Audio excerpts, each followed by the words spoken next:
الحمد لله نحمده ونستعينه ونستغفره ونؤمن به ونتوكل عليه ونعوذ بالله من شرور أنفسنا ومن سيئات أعمالنا من يهده الله فلا مضل له ومن يضلله فلا هادي له ونشهد أن لا إله إلا الله وحده لا شريك له ونشهد أن سيدنا ومولانا محمدا عبده ورسوله صلى الله عليه وسلم أما بعد فأعوذ بالله من الشيطان الرجيم بسم الله الرحمن الرحيم يا أيها الذين آمنوا إذا تداينتم بدين إلى أجل مسمى فاكتبوه وليكتب بينكم كاتب بالعدل ولا يأب كاتب أن يكتب كما علمه الله فليكتب وليملل الذي يحق أن تقوم به صدق اللہ العظیم۔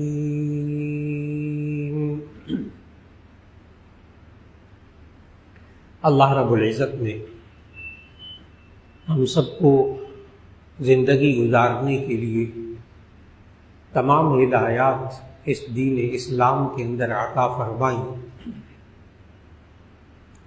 اور اس دین کے 5 شعبے ہیں۔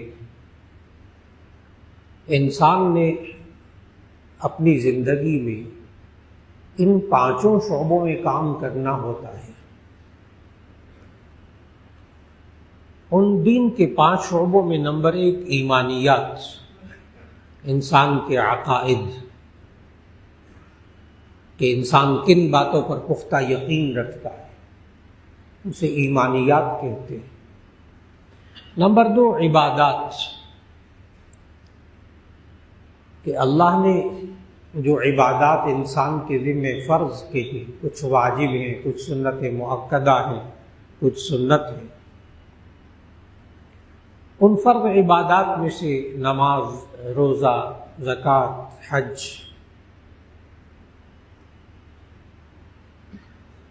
تیسرا شعبہ ہے معاملات کا، لین دین کا، تجارت کا، قرض وغیرہ لینا، ادھار کا لین دین۔ اور چوتھا شعبہ ہے معاشرت کا، رہنا سہنا، کھانا پینا، لباس۔ اور 5واں شعبہ ہے اخلاقیات کا، اخلاق انسان کی پختہ عادتیں، ان کو اخلاق کہتے ہیں۔ اچھی عادتیں اپنانا اخلاق حسنہ، بری عادتوں کو اخلاق رذیلہ کہتے ہیں۔ برے اخلاق، بری عادتیں۔ تو یہ دین کے 5 شعبے ہیں: ایمانیات، عبادات، معاملات، معاشرت اور اخلاق۔ اب مشکل مسئلہ یہ پیش آ رہا ہے ہمارے معاشرے میں کہ بعض لوگ عبادات کے شعبے کو بہت اہمیت دیتے ہیں، نمازیں 5 وقت، روزے، زکوٰۃ، حج، عبادات پر بہت توجہ ہے۔ لیکن جب وہ اخلاقیات کے شعبے میں دیکھا جائے تو وہاں بہت کمزوری۔ ان فرض عبادات کے بعد ان کی پختہ عادتیں،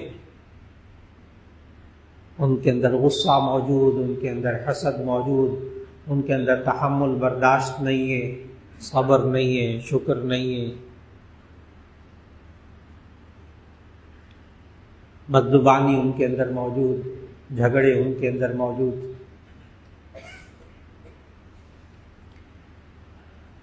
تو یہ بسا اوقات انسان عبادات کی طرف بھرپور توجہ دیتا ہے، لیکن اخلاقیات کا شعبہ بالکل خالی ہوتا ہے۔ کبھی کبھی ایسا ہوتا ہے کہ انسان عبادات کی طرف توجہ دیتا ہے لیکن معاملات درست نہیں ہوتے، لین دین کے معاملات درست نہیں، کاروبار کے معاملات درست نہیں، ادھار لینا دینا، کسی کے پیسے لینا دینا، عبادات پوری، نماز روزے زکوٰۃ حج ماشاءاللہ، لیکن جب قرض کا لین دین کسی حقوق العباد کی باری آئے تو وہاں بسا اوقات بالکل ہی صفر، معاملات کا شعبہ بہت کمزور۔ بعض لوگ معاشرے میں آپ کو ایسے ملیں گے، وہ کہتے ہیں مولانا اخلاق سب سے پہلے پوچھے جائیں گے، ان کا زور سارا اخلاق پر ہوتا ہے، وہ نماز کی طرف نہیں آتے، وہ روزوں کی طرف نہیں آتے، وہ کھل کر کہتے مولانا بس اخلاق اچھے ہونے چاہیے، جنت میں چلے جائیں گے، وہ عبادات کی طرف نہیں آتے۔ یہ آج ہمارے معاشرے کی غلطیاں ہیں کہ دین کے 5 شعبوں میں سے کسی ایک شعبے کو ترجیح دے کر اس میں لگ گئے اور باقی کسی نہ کسی شعبے کو چھوڑ کر بیٹھے ہوئے۔ یہ بہت بڑی غلطی ہے، یہ بے دینی ہے، یہ بے دینی ہے۔ آج اس طرف بہت توجہ کی ضرورت ہے کہ دین کے 5 شعبے ہیں، ان 5 شعبوں کا خیال رکھنا ہے، ایمانی اعتبار سے بھی طاقتور ہو، عبادات بھی ادا کر رہا ہو، معاملات بھی اس کے قرآن و سنت کے مطابق ہو، اس کی معاشرت، رہنا سہنا کھانا پینا وہ بھی دین کے مطابق ہو، اس کے نمبر 5 اس کے اخلاق بھی قرآن و سنت کے مطابق ہونے چاہیے، تب دین مکمل ہوگا۔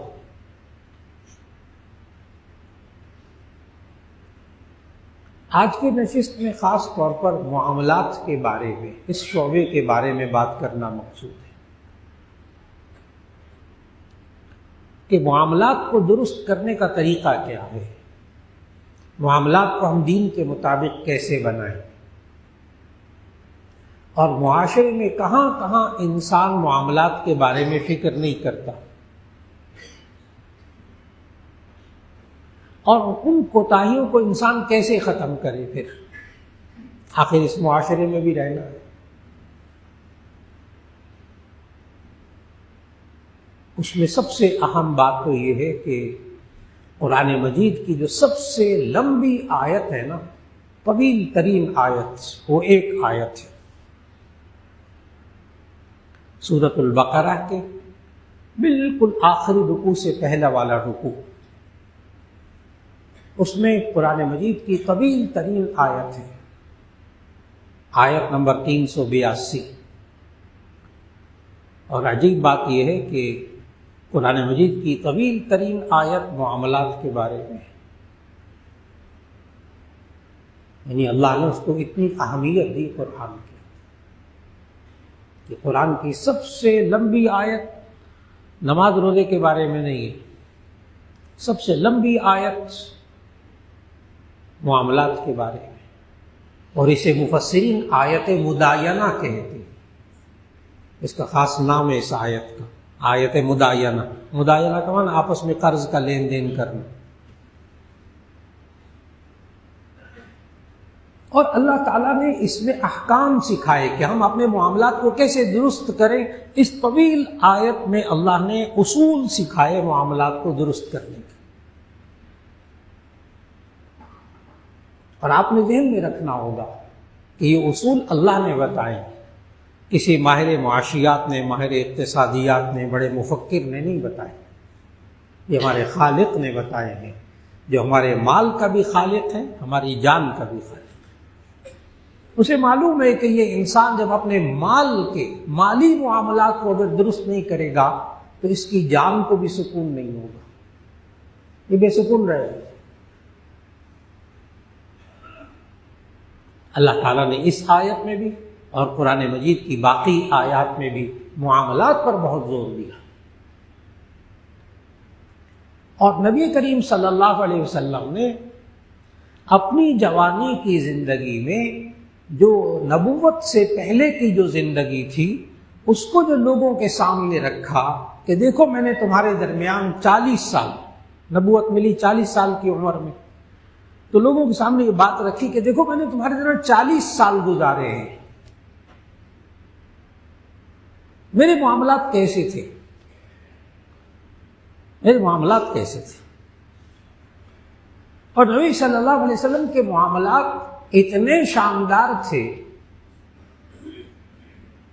کہ نبی صلی اللہ علیہ وسلم کو کفار مکہ کی طرف سے 2 لقب ملے تھے. کفار مکہ کی طرف سے صادق اور امین، صادق اور امین، سچا اور امانت دار، یہ کفار مکہ کی طرف سے ملے تھے. باقی سب ٹھیک ہے، جو برا بلا کہتے تھے، دین نہیں مانتے تھے، بلا بلا، یہ سب الگ. کیا آپ کو عجیب بات نہیں لگتی کہ نبی صلی اللہ علیہ وسلم نے کس طرح مشرکین مکہ کے اتنا تنگ کیا کہ اللہ نے ہجرت کا حکم دے دیا کہ اپنے اس وطن کو چھوڑ دیں اور مدینہ تشریف لے جائیں. اتنا اس وقت ارد گرد کے لوگ مشرکین مکہ اتنا تنگ کرتے تھے، اور آپ ہجرت کی رات کو یاد کریں کہ ہجرت کی رات کو نبی صلی اللہ علیہ وسلم نے اپنے گھر میں حضرت علی کرم اللہ وجہہ کو چھوڑا اور فرمایا کہ اے علی تم یہاں رہو، بعد میں آ جانا، یہ جو لوگوں کے میرے پاس مال و دولت قرض کے لین دین وغیرہ ہیں، امانتیں رکھی ہوئی ہیں، یہ اب واپس کر کے پھر آ جانا. وہاں سیرت نگاروں نے لکھا کہ حیرت کی بات ہے، نبی صلی اللہ علیہ وسلم کے دین کو نہیں ماننا، ان کی بات کو نہیں ماننا، لیکن پیسے نبی صلی اللہ علیہ وسلم کے پاس رکھوانے. یہ عجیب بات نہیں؟ ویسے جان کے دشمن، خاندان کے دشمن، دین کے دشمن، پیسے رکھوانے تو نبی صلی اللہ علیہ وسلم کے پاس. نبی صلی اللہ علیہ وسلم نے اپنی جوانی کی زندگی معاملات میں ایسے گزاری ہے. میں جوانی کی زندگی کو بار بار اس لیے عرض کر رہا ہوں کہ آج ہمیں اپنے گھروں کے اندر بچے اور بچیوں کو تربیت دینی ہے معاملات کی درستگی کی طرف. یہ معاملات کی درستگی بڑے ہو کر ٹھیک نہیں ہوتی، یہ شروع سے ذہن بنانا پڑتا ہے بچے اور بچیوں کا، شروع سے. اور اس میں 2 بنیادی صفات معاملات کو درست کرنے کے لیے، صادق اور امین. اپنی نئی نسل کو صادق اور امین بنائیے. آپ اپنی دکان کی چابیاں، اپنی فیکٹری کی چابیاں آنکھیں بند کر کر جوان ہونے کے بعد ان کے حوالے کر سکیں گے. کوئی زیادہ مشکل کام نہیں ہے. کاش کہ ہم اپنے بچوں کو تعلیم، اعلیٰ اداروں میں تعلیم دینے کے ساتھ ساتھ ہم ان کے معاملات کی درستگی کی طرف بہت توجہ دیتے ہیں. ہمارا بچہ صادق ہو، سچا ہو، جھوٹا نہ ہو. ہمارا بچہ بچی امین ہو، امانت دار ہو.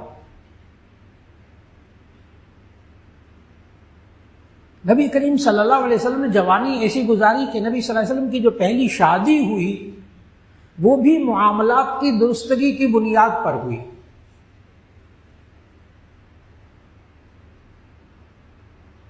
کہ وہ مکہ کی مالدار بیوہ حضرت خدیجہ رضی اللہ عنہا جو بعد میں کہلائی، تو انہوں نے اپنا مال دے دیا کہ آپ جا کر تجارت کریں. نبی صلی اللہ علیہ وسلم جوانی میں تجارت کرتے تھے نبوت سے پہلے. اپنا مال دے دیا اور ساتھ اپنا ایک غلام میسرہ بھی ساتھ کر دیا کہ ذرا دیکھا معاملات کیسے کرتے ہیں. تجارت کی نگرانی کے لیے، معاملات کی نگرانی کے لیے حضرت خدیجہ نے پیسہ بھی دیا اور اپنا غلام بھی ساتھ کر دیا. اس غلام نے آ کر بعد میں طویل سفر کیے نبی صلی اللہ علیہ وسلم نے، یمن کے، شام کے، فلاں کے فلاں کے. جب نبی صلی اللہ علیہ وسلم واپس آئے تجارت کر کے تو اس میسرہ غلام نے آ کر رپورٹ دی نبی صلی اللہ علیہ وسلم کے معاملات کی. اس پر حضرت خدیجہ رضی اللہ تعالیٰ عنہ نے نکاح کا خود پیغام بھیجا آج ہمارے یہاں کیا ہوتا ہے کہ جوان بچے جو شادی کے قابل ہوتے ہیں، مائیں ان کے عیوب چھپا چھپا کر تھک جاتی ہیں جب رشتے کی تلاش میں جاتی ہیں، اتنے عیب ہوتے ہیں ان کے اندر. بڑا معاملہ عجیب ہو چکا ہے. یہ ماں باپ جوان اولاد کے عیبوں پر پردہ ڈال ڈال کے رشتے تلاش کرتے ہیں. ان کو خود پتہ ہوتا ہے کہ ہمارے بچے کیسے، نہ یہ سچے ہیں نہ یہ امانت دار ہیں، ہم ان کی تربیت نہیں کر سکے. آج یہ عرض کر رہا ہوں کہ ہم کیسے معاملات کو درست کریں، اس کے لیے پہلے ماں باپ کو اپنے معاملات درست کرنے ہوں گے، پھر اس کے بعد ان کو اپنے بچوں کی گھروں میں ماحول بنانا ہوگا معاملات کو درست کرنے کا. اور اللہ تعالیٰ نے معاملات کو درست کرنے کے لیے پہلا طریقہ یہ بتایا آیت کے اندر، یا ایھا الذین آمنوا اذا تداینتم بدین الی اجل مسمی فاکتبوہ. یا ایھا الذین آمنوا اذا تداینتم بدین الی اجل مسمی فاکتبوہ. اے ایمان والو، تم آپس میں جب لین دین کیا کرو تو لکھ لیا کرو.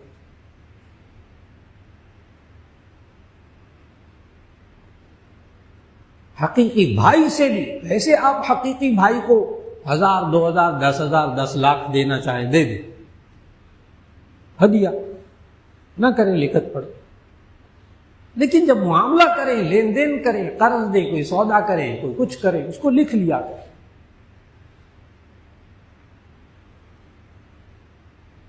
عربی میں ایک بڑا خوبصورت محاورہ ہے کہ تعاشروا کالاخوان وتعاملوا کالاجانب. حدیث نہیں ہے، محاورہ ہے، لیکن یہ مضمون حدیث سے ثابت ہے، مختلف احادیث سے، سمجھنے والا ہے. آج گھروں میں یہ ماحول اور کاروباری اداروں میں یہ ماحول بنانا پڑے گا، دوستوں میں، رشتہ داروں میں یہ ماحول بنانا پڑے گا. یہ والا جملہ، تعاشروا کالاخوان وتعاملوا کالاجانب، رہو سہو بھائیوں کی طرح، معاملہ کرو اجنبیوں کی طرح. پھر دوہراتا ہوں، تعاشروا کالاخوان وتعاملوا کالاجانب، رہو سہو بھائیوں کی طرح، معاملہ کرو اجنبیوں کی طرح. ہمارے ہاں الٹ ہو گیا، ہم معاملہ کرتے ہیں بھائیوں کی طرح، لکھتے نہیں ہیں. آج کل کوئی لکھ لے، قرض دے کر بھائی کو لکھوا لے، رسید دے دے، بھائی رسید آپ سائن کر لیتے ہیں، ہم اتنے لاکھ روپے میں نے آپ کو دیا. وہ بھائی ناراض ہو جاتا ہے، دوست بھی ناراض ہو جاتا ہے. اور بعد میں کیا ہوتا ہے، ہم معاملہ کرتے ہیں بھائیوں کی طرح، اس لیے رہتے ہیں اجنبیوں کی طرح. بالکل الٹ ہو گیا، ہم معاملات کرتے ہیں بھائیوں کی طرح، اس لیے رہتے ہیں اجنبیوں کی طرح. ہم لکھنے پر تیار نہیں ہوتے، اور اگر لکھنے کی کوشش کریں دوسرا ناراض ہو جاتا ہے. اور اللہ کا حکم ہے، خالق کا حکم ہے کہ جب تم آپس میں لین دین کیا کرو تو لکھ لیا کرو. جتنے بزرگ حضرات یہاں موجود ہیں، زندگیاں گزر گئی ان کی تجارت کرتے ہوئے، انہوں نے لکھ پڑھ کر زندگی گزاری. کھاتے بنائے ہوتے تھے، کھاتے بنائے ہوتے تھے، ایک ایک بات لکھی ہوئی ہوتی تھی. اس طرح انہوں نے کاروبار کیا.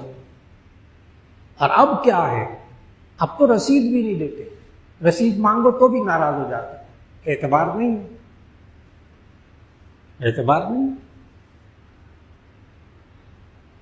اس کے لیے یہی جواب دیا جائے کہ اللہ کا حکم ہے کہ جب تم لین دین کیا کرو تو لکھ لیا کرو.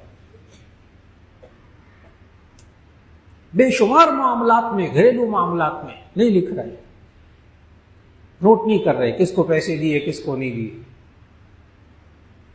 یا وہ بھول جاتا ہے یا دینے والا بھول جاتا ہے. نتیجہ یہ ہے کہ آپس میں اجنبیوں کی طرح رہتے ہیں، ناراضگیاں پیدا ہوتی ہیں، دشمنیاں پیدا ہوتی ہیں، معاشرے کا سکون، گھریلو سکون برباد ہو جاتا ہے، کاروباری سکون برباد ہو جاتا ہے، صرف ایک حکم کو نہ ماننے کی وجہ سے. اور قرض کو خاص طور پر آج کسی سے پوچھیں بھائی کو بھائی کے بارے میں پتہ چلے، یا کاروباری شخص کو آپ نے سنا ہے قرض لیا ہے، تو وہ آگے سے کہتے ہیں میں نے قرض حسنہ لیا ہے۔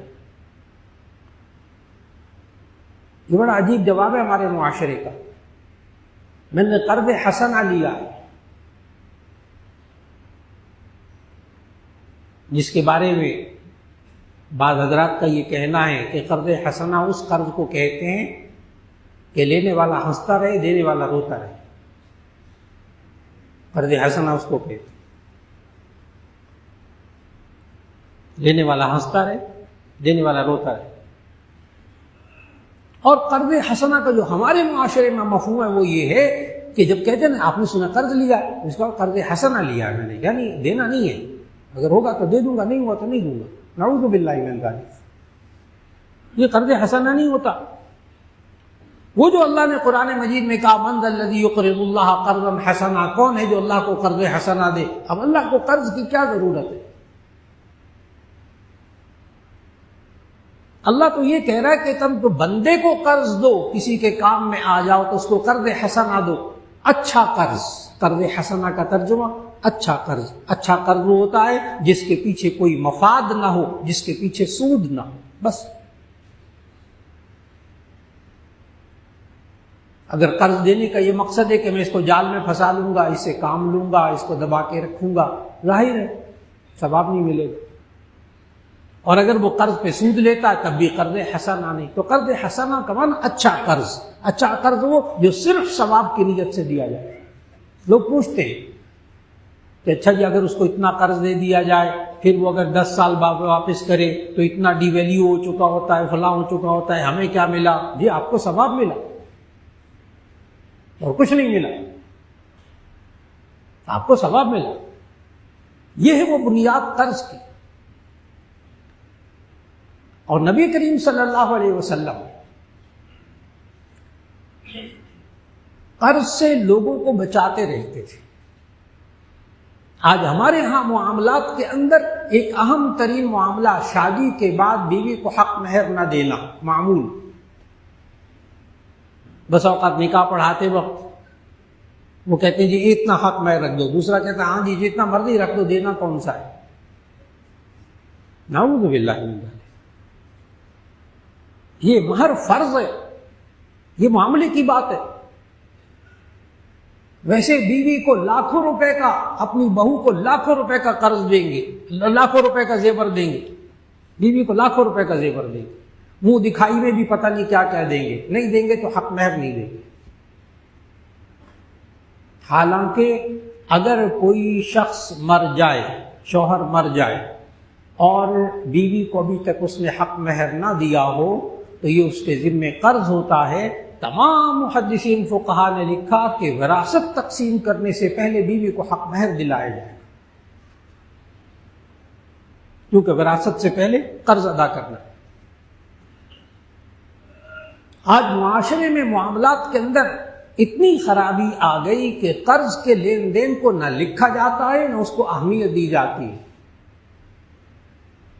اور نبی کریم صلی اللہ علیہ وسلم نے ارشاد فرمایا یغفر للشہید کل ذنب الا الدین، کہ شہید کا ہر گناہ شہادت کی وجہ سے معاف ہو جاتا ہے سوائے قرض کے، سوائے قرض کے۔ اور جامع ترمذی اور صحاح ستہ کی احادیث پڑھی،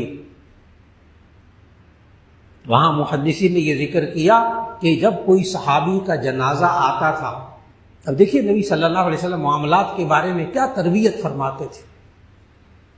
جب کسی صحابی کا جنازہ آتا تھا تو نبی صلی اللہ علیہ وسلم پوچھتے تھے کیا اس پر میت پر کوئی قرض تو نہیں، کوئی قرض تو نہیں؟ اگر کوئی کہتا کہ میت نے اتنا پیسہ دینا اس کے ذمہ قرض ہے تو نبی صلی اللہ علیہ وسلم کا جملہ جامع ترمذی میں موجود ہے، اما انا فلا اصلی علیہ، باقی رہا میں تو نماز جنازہ نہیں پڑھوں گا۔ آپ کو غور سے سننا ہے، صحاح کی حدیث بتا رہا ہوں کہ اگر اس صحابی کے ذمہ قرض ہوتا تو نبی صلی اللہ علیہ وسلم فرماتے میں اس کی نماز جنازہ نہیں پڑھاؤں گا۔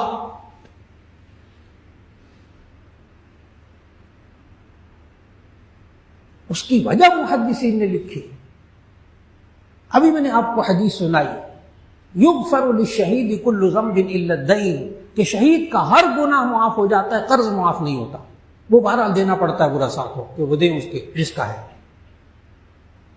بالکل اسی طرح نبی صلی اللہ محدثین فرماتے ہیں نبی صلی اللہ علیہ وسلم کیوں نہیں نماز جنازہ پڑھاتے تھے ان صحابی کا جن کے ذمہ قرض ہوتا تھا. محدثین نے اس کی وجہ یہ لکھی کہ جس کے لیے نبی صلی اللہ علیہ وسلم دعائے مغفرت کریں نماز جنازہ میں، اللہم اغفر لحینا و میتنا و شاہدینا و غائبینا، ہاں نبی صلی اللہ علیہ وسلم جس کے لیے دعائے مغفرت کریں اس کی تو بخشش ہو جانی چاہیے نا. لیکن قرض تو اللہ نہیں بخشے گا، قرض تو اللہ نہیں بخشے گا. تو پھر نبی صلی اللہ علیہ وسلم کی نماز جنازہ پڑھانے کا فائدہ کیا ہوا جب اس کی بخشش ہی نہ ہوئی، مکمل طور پر بخشش ہی نہ ہوئی، کیونکہ قرض تو معاف نہیں ہوگا. نبی صلی اللہ علیہ وسلم کی نماز جنازہ پڑھانے سے بھی معاف نہیں ہوگا، وہ تو باقی رہے گا. اسی نبی صلی اللہ علیہ وسلم فرماتے تھے میں اما انا فلا اصلی علیہ، باقی رہا میں نماز جنازہ نہیں پڑھاتا. اس پر پھر احادیث کا تفصیل سے مطالعہ کریں تو معلوم ہوگا کہ وہی موجود صحابہ یہ کہتے تھے یا رسول اللہ صلی اللہ علیہ وسلم ہم اس میت کا قرض ادا کر دیں گے. نبی صلی اللہ علیہ وسلم کو پھر بھی تسلی نہیں ہوتی تھی. نبی صلی اللہ علیہ وسلم پھر پوچھتے تھے وفاءً، وفاءً یعنی پورا پورا قرض ادا کرو گے، سارا قرض ادا کر دو گے؟ پھر صحابی کہتے جی ہاں یا رسول اللہ ہم میت کا پورا قرض ادا کرنے کے ذمہ دار ہیں. نبی صلی اللہ علیہ وسلم نماز جنازہ پڑھا دیتے. معاملات کو اللہ نے کتنا سخت رکھا، اور وجہ کیا ہے؟ وجہ یہ ہے کہ حقوق اللہ توبہ اور استغفار سے معاف ہو جاتے ہیں، حقوق العباد توبہ اور استغفار سے معاف نہیں ہوتے. حقوق العباد کو ادا کرنے کی دو صورتیں ہیں. معاملات کو درست کرنا کیوں ضروری؟ اس لیے کہ حقوق العباد کو ادا کرنے کی دو صورتیں ہیں. نمبر ایک اس بندے کا حق ادا کر دے، نمبر دو اس بندے سے معافی مانگے. اس کا لاکھ روپیہ کھا لیا، وراثت میں بہن کا حق کھا لیا، بعد میں حج کرائے عمرہ کرائے توبہ اور استغفار نہیں معاف ہوتا. ہو کسی محدث عالم سے پوچھ لیجیے، وہ نہیں معاف ہوتا. حج عمرہ کرنے سے معاف نہیں ہوتا، حج سے سارے گناہ دھل جاتے ہیں. اس لیے کہ نبی صلی اللہ علیہ وسلم نے فرمایا کہ جو شخص حج کر کے واپس آتا ہے رجع کیوم ولدتہ امہ، وہ ایسے پلٹتا جیسے اس کی ماں نے آج اس کو جنا ہے بغیر گناہ کے. لیکن معاملات معاف نہیں ہوتے، حقوق العباد معاف نہیں ہوتے. اس لیے معاملات کو درست کرنے کی بہت زیادہ ضرورت، اور مزاج بنایا جائے، ماحول بنایا جائے گھر میں کہ تعاشروا کالاخوان وتعاملوا کالاجانب، رہو سہو بھائیوں کی طرح، لیکن معاملہ کرو اجنبیوں کی طرح، چاہے حقیقی باپ ہو چاہے حقیقی بھائی ہو، چاہے حقیقی باپ ہو. باپ بیٹا آپس میں ہدیے تحفے دیتے رہے، 10 لاکھ کروڑ 2 کروڑ جتنا مرضی دیتے رہے. معاملے کی بات ہے لکھت پڑھت کیجیے، یہ مجھ سے قرض لیا تھا، میں نے ادا کرنا ہے، یہ سودا کیا تھا، یہ معاملہ کیا تھا. یہاں تک کہ ہم معاشرے میں چھوٹی چھوٹی باتوں سے میں شروع کروں گا کہ کہاں سے ہوتے کہ بگاڑ کہاں سے پیدا ہوتا ہے. عام گھروں میں خواتین کا یہ معمول ہے، وہ چینی ختم ہو گئی، آپ کے یہاں چینی ہے تو ذرا بھجوا دیں. عام گھروں میں ہمسایوں کے ساتھ ہو رہا ہے، وہ چینی ختم ہو گئی، چینی بھجوا دیں 1 کپ، ذرا وہ مہمان آئے ہمارے یہاں آئے گی پھر آپ کو دے دیں گے. کون دیتا؟ 1 دفعہ چینی آ گئی، 2 دفعہ آ گئی. ابھی میں چینی کی مثال دے رہا ہوں. 1 دفعہ چینی آ گئی، 2 دفعہ آ گئی، 3 دفعہ آ گئی. آخر کار ایک دن جواب ملے گا کہ نہیں چینی ہمارے یہاں بھی ختم ہو گئی. پڑی ہوتی ہے، جھوٹ بولتی. کیوں؟ معاملات درست نہیں. اور اگر معاملات درست رکھے جائیں کہ 1 کپ چینی، ابھی میں بہت چھوٹی معاملے، اگر 1 کپ چینی منگوائی ہمارے ہمسائے سے اور کہا کہ جب ہمارے یہاں چینی آئے گی آپ کو دے دیں گے، تو پھر وہ 1 کپ چینی واپس کیجیے. وہ شروع میں کہیں گے کہ کیا 1 کپ چینی ہے نا، آپ نے ہمیں اتنا غیر سمجھا ہوا ہے. چھوڑیں ان باتوں کو، ہم ناراض ہو جائیں گے آپ سے اگر آپ اس طرح کریں گے، تو آپ ان کو کہہ دیجئے بے شک آپ ناراض ہوتے رہیں، یہ معاملے کی بات ہے، آپ ایک کپ چینی واپس کیجیے۔ اگلی دفعہ پھر ہوا کہ آپ نے ہمسائے سے کوئی لی چینی، پھر اس کو واپس کر دی، 2 دفعہ 3 دفعہ، آپ 10 بار اس سے چینی منگوائے، ہر دفعہ وہ چینی آپ کو دے گا، اس کو پتہ ہے یہ کھانے والے نہیں بندے، یہ ادا کر دیتے، حق ادا کر دیتے۔ میں نے ابھی چینی کی تھوڑی سی مثال دی، آپ اس کو بہت ساری چیزوں میں لے سکتے ہیں۔ ہمارے گھر میں معمول ہے، وہ ذرا بلب ٹھیک کرنا ہے، وہ ذرا سیڑھی دے دیں ہمیں، سیڑھی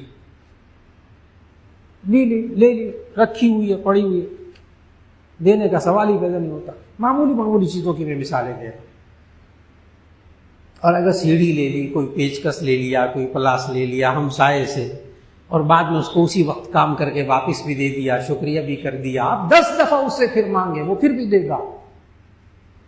لیکن اگر معاملات درست نہ ہو تو ہمسایوں میں کھچاؤ پیدا ہوتا ہے، ہمسایوں میں کھچاؤ پیدا ہوتا ہے۔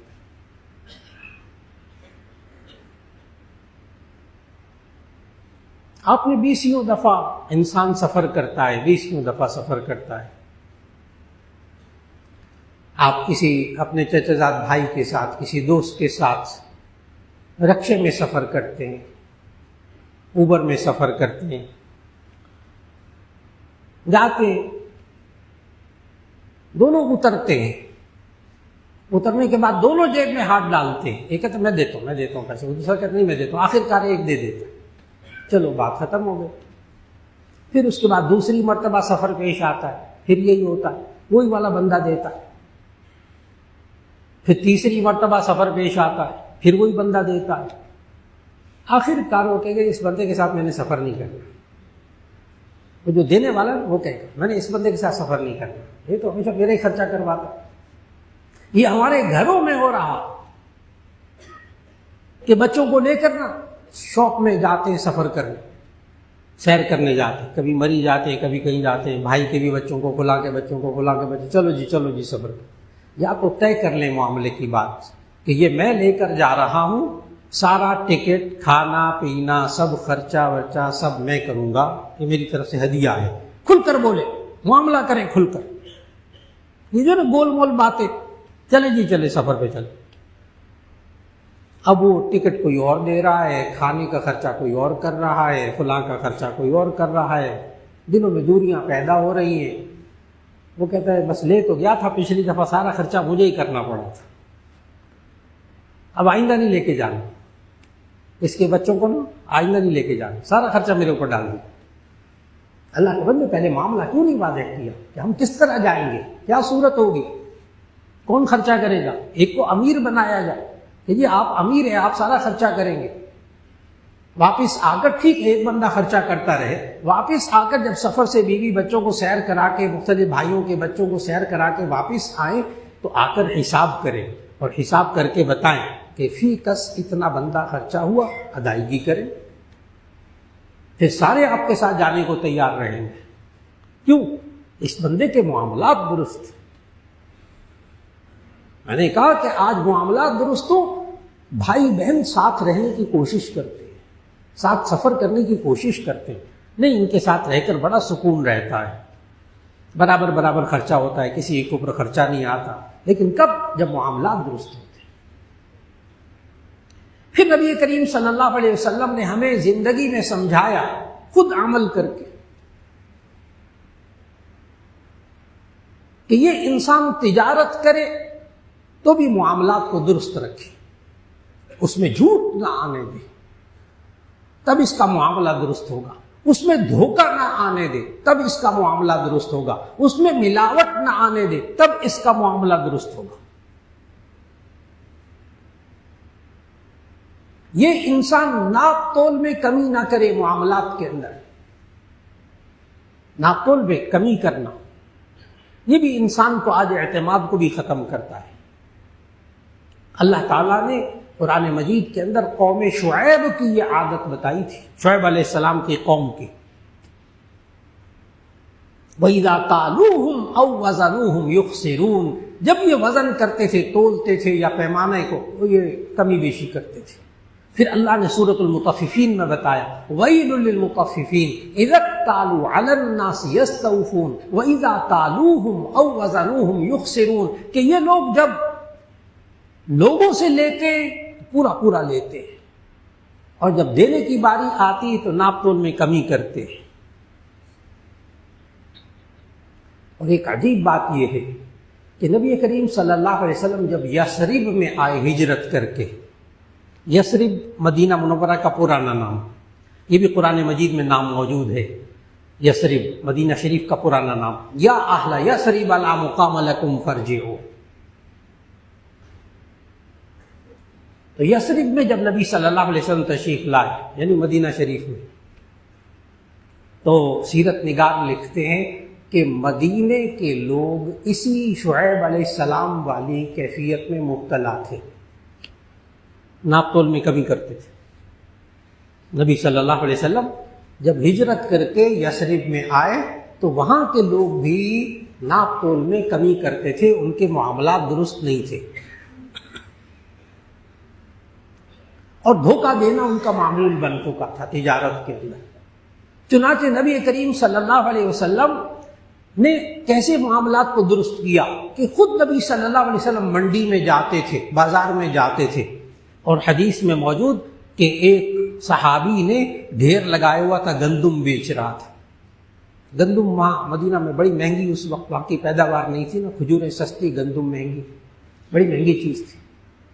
تو نبی صلی اللہ علیہ وسلم حدیث میں آتا ہے کہ نبی صلی اللہ علیہ وسلم نے ادخل یدہ فی صبرۃ، نبی صلی اللہ علیہ وسلم نے اس ڈھیر گندم کے ڈھیر کے اندر اپنا ہاتھ داخل کیا اور ہاتھ داخل کر کے گندم نکالی اور کہا اس بیچنے والے کو یہ کیا ہے؟ یہ تو گیلی گندم ہے، یہ تو گیلی گندم ہے، پانی لگی ہوئی ہے، یعنی اندر پانی لگی ہوئی، اوپر سے خشک گندم. ظاہر ہے آپ سمجھتے پانی لگا لگا کر گوشت کو بیچنا اور سبزیوں کو بیچنا اور کھلا کرنا معمول. وہ الگ بات سبزیوں کی اس تازگی کو باقی رکھنے کے لیے پانی لگانا، یہ اور چیز. تو نبی صلی اللہ علیہ وسلم جب دیکھا کہ اندر گیلی گندم اوپر خشک گندم، تو نبی صلی اللہ علیہ وسلم ہمارا دھوکہ مت دو، اس کو جو اندر ہے نا اس کو اوپر کرو. اب لوگوں کو درست کیا. دیکھو تجارت کے اندر دھوکہ نہ دو، کسی معاملات کے اندر دھوکہ نہیں دینا چاہیے.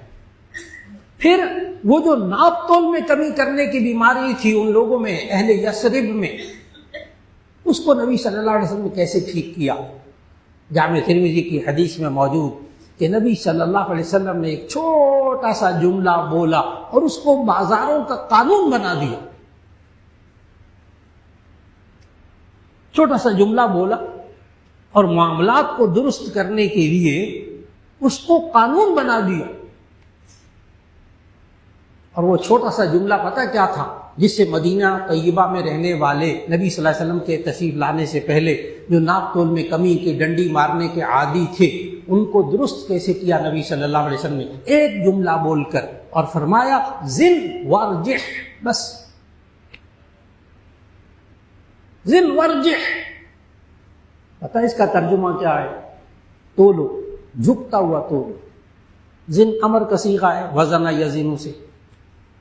زن تولو، ورجح جھکتا ہوا تولو. آج بھی آپ مدینے کی دکانوں پہ جائیے، سبزی وغیرہ خریدیں اور پھل خریدیں، وہ جھکتا ہوا تولتے. آج بھی ان کی عادت یہی ہے، تولو، جھکتا ہوا تولو. یعنی دیکھنے والے کو بھی یقین آ جائے کہ اس نے زیادہ ہی دیا ہے، مزاج بنایا. اب آپ کے ذہن میں بھی بات آ رہی ہوگی، لیکن تاجر حضرات سمجھتے ہیں سب. باقی عوام کے ذہن میں بات آ سکتی ہے کہ جی اگر ہر ایک کو ہم جھکتا ہوا دیں گے یعنی زیادہ دیں گے، تو ایک بندہ اگر منڈی سے 20-25 کلو اگر آلو لے کر آیا ہے، سبزی لے کر آیا ہے، تو اگر ہر ایک کو وہ جھکتا ہوا تول کر دے گا تو اس کو پوری کیسے پڑے گی؟ بھئی وہ 20 کلو لے کر آیا اور اگلوں کو 22 کلو دے گا، کیسے دے گا؟ اس کا جواب تاجر حضرات کے ذہنوں میں تو موجود ہے کہ وہ ریٹ فکس کر لے، اپنا منافع اس میں متعین کر لے، پھر جھکتا ہوا تولے گا تب بھی اس کو فائدہ ہی ہوگا. یہ نبی صلی اللہ علیہ وسلم نے نظام بنایا. پھر نبی صلی اللہ علیہ وسلم نے سمجھایا کہ جب تم معاملہ کرو تو آپس میں وشہدوا، اللہ نے اس آیت مداینہ میں اصول سکھایا، وشہدوا اذا تبایعتم، جب تم آپس میں بیع کیا کرو، لین دین کیا کرو، تو اگر معاملہ ہو تو ایسی صورت میں تم اس کو گواہ بنا لیا کرو، دو بندے گواہ بنا لیا کرو، کوئی اہم معاملہ ہے اس میں آپ گواہ بنا لیجیے۔ آج گواہ بنانے کو بھی بڑا برا سمجھا جاتا ہے کہ ہم کوئی غیر ہے، اپنے لوگ ہیں، کیا ہے بیچ میں اسٹامپ پیپر پر لکھو، یہ لکھو وہ لکھو، گواہ بنا، ہو گئے بس ہم آپس میں بھائی بھائی ہیں، بس ہو گئے، مسلمان بھائی ہیں، اس لیے رہتے اجنبیوں کی طرح ہے۔ تو آج کی پوری گفتگو کا خلاصہ ہے کہ اللہ رب العزت نے ہمیں دین کے 5 شعبے سکھائے ہیں قرآن کے اندر۔ نمبر 1 ایمانیات، نمبر 2 عبادات، نمبر 3 معاملات، نمبر 4 معاشرت، نمبر 5 اخلاق۔ اور آج عبادات میں تو بڑی توجہ، لیکن معاملات کی طرف توجہ نہ ہونا آج یہ لمحہ فکریہ ہے۔ اللہ رب العزت ہم سب کو، ہم اگر کاروبار کرتے ہیں، ہم دفتری امور میں ہیں، ہم گھریلو امور میں ہیں، یا آپس میں حقیقی بھائی لین دین کرتے ہیں، رشتہ دار لین دین کرتے ہیں، کوئی ہم سودا کرتے ہیں، کوئی گھر بیچنے کا کرتے ہیں، کوئی پیسوں کا قرض لین دین کرتے ہیں، تو اللہ ہمیں ان معاملات کے اندر اللہ کے احکامات کو پورا کرنے کی توفیق عطا فرما دے، اور ہمیں اپنے معاملات درست کرنے کی توفیق عطا فرما دے۔ دعا فرما لیجیے گا۔ الحمدللہ رب العالمین، اللہم صلی علی سیدنا و مولانا محمد وعلی آل سیدنا و مولانا محمد وبارک وسلم۔ ربنا آتنا فی الدنیا حسنۃ وفی الآخرۃ حسنۃ وقنا عذاب النار۔ یا اللہ ہمارے گناہوں کو معاف فرما، ہماری لغزشوں کوتاہیوں کو معاف فرما۔ یا اللہ قرآن و سنت کے مطابق زندگی گزارنے کی توفیق عطا فرما۔ یا اللہ جو قرض دار ہم کو قرضہ ادا کرنے کے لیے یا اللہ غیب سے نظم فرما دے۔ یا اللہ ہمیں اپنے معاملات کو درست کرنے کی توفیق عطا فرما دے۔ یا اللہ معاملات کے درست نہ ہونے کی وجہ سے جو آج دلوں میں دوریاں پیدا ہو گئیں، بد اعتمادی آ گئی، یا اللہ سکون برباد ہو گیا، یا اللہ ہمیں تمام غلطیوں کو معاف فرما دے اور آئندہ اپنے معاملات کو درست کرنے کی توفیق عطا فرما دے۔ یا اللہ جو بیمار ہے سب کو شفا عطا فرما۔ خصوصاً دعا فرمائی گا حضرت مولانا فضل الرحیم صاحب دامت برکاتہم، چند دن پہلے اسپتال سے واپس آئے ہیں، اللہ تعالیٰ ان کو کامل شفا عطا فرما دے۔ یا اللہ اور بھی جو بیمار ہیں ایک ایک کو شفا عطا فرما، جو پریشان حال ہیں ان کی پریشانیوں کو دور فرما۔ اور یا اللہ ہمارے اس ملک پاکستان کو اندرونی اور بیرونی سازشوں سے اس کی حفاظت فرما۔ یا اللہ دشمن ملک یا اللہ اس وقت نظر جمائے ہوئے نقصان پہنچانے کے در پہ، اے اللہ اس ملک کی حفاظت فرما۔ یا اللہ افواج پاکستان کو ہمت عطا فرما، تمام پوری قوم کو، یا اللہ پوری قوم کو افواج پاکستان کا ساتھ دینے کی توفیق عطا فرما، اور ہمیں سب کو یکجہتی عطا فرما دے، پوری قوم کو ایک قوم مضبوط قوم بننے کی اور ایمانی قوت کے ساتھ ایک یا اللہ سیسا پلائی ہوئی دیوار کی طرح بننے کی توفیق عطا فرما دے، اور یا اللہ ہم سب کی دعاؤں کو قبول فرما لے۔ وصلی اللہ تعالی علی خیر خلقہ محمد وآلہ واصحابہ اجمعین برحمتک یا ارحم الراحمین۔